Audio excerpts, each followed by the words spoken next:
জয় ঠাকুর। শ্রী শ্রী রামকৃষ্ণ পুঁথি তৃতীয় খণ্ডের অন্তর্গত প্রভুদেবের সহিত শম্ভু মল্লিকের সংযোজন এই অধ্যায় থেকে আজ আমরা 15 দিন পাঠ করছি। পর্ব 309, পৃষ্ঠা সংখ্যা 198 এর অর্ধেক থেকে 199 এর প্রথম কিছু। এর আগের পাঠে আমরা দেখেছি হৃদয় দেশের বাড়ি যাওয়ার জন্য মন্দিরের অধ্যক্ষের থেকে অনুমতি পেয়েছেন। পেয়ে এক বস্তা জিনিস কিনে এনে ঠাকুরের ঘরে রেখেছেন, গিট বেঁধে, মুঠি বেঁধে।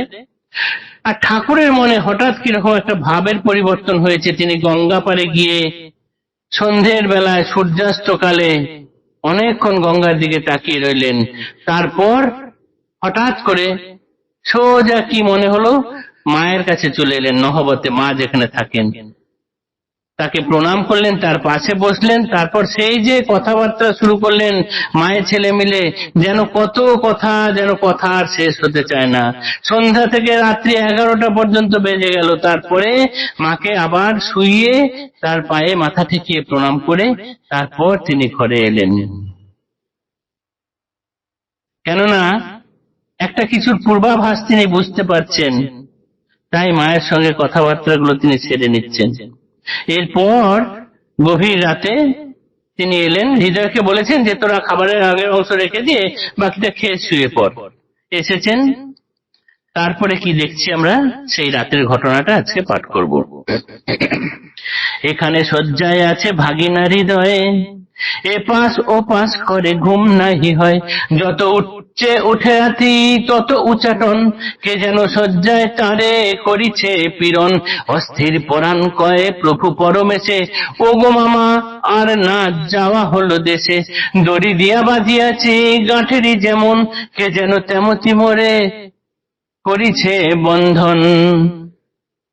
প্রভুদেব কহিলেন উত্তরে তাহারে, কিনিয়াছ কত দ্রব্য লয়ে যেতে ঘরে, না যাইলে হবে নষ্ট একই বিবেচনা।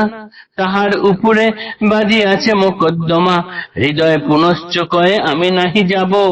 গাঁটরি বেঁধেছি নিজে এখনই খুলিব, এত বলি কইল মুক্ত বস্তার বন্ধন। তবে না হইল তার সুস্থির জীবন। বলে বাঁচিলাম এবে গাঁঠরি খুলিয়া, তখনই ঘুমায় হৃদু নাক ডাকাইয়া। সুষুপ্তির সঞ্চার যেন কষ্ট অবসানে, নিদ্রাগত সেই মতো হৃদয়ে ভাগিনে।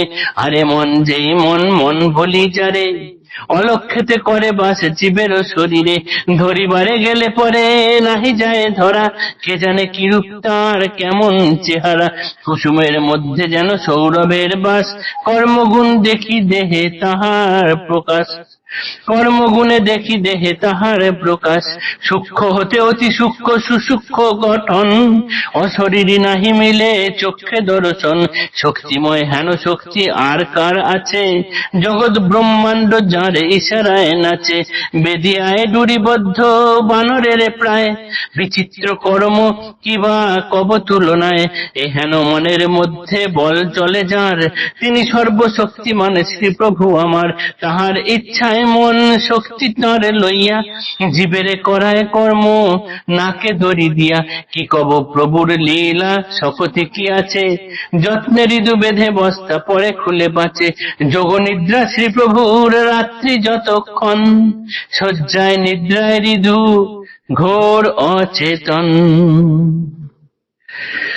ঠাকুর যখন এলেন, এসে দেখলেন হৃদয়, ভাগ্নে হৃদয় বিছানায় শুয়ে আছে।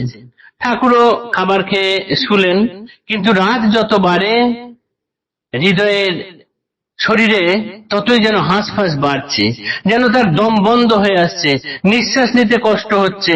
তারপরে শেষে আর থাকতে না পেরে ছটফট করতে করতে মামাকে বলছেন, মামা গো আর বোধহয় হলো না, দেশে বোধহয় আর যেতে পারলাম না, মনে হয় এক্ষুনি মরে যাবেন এরকম অবস্থা।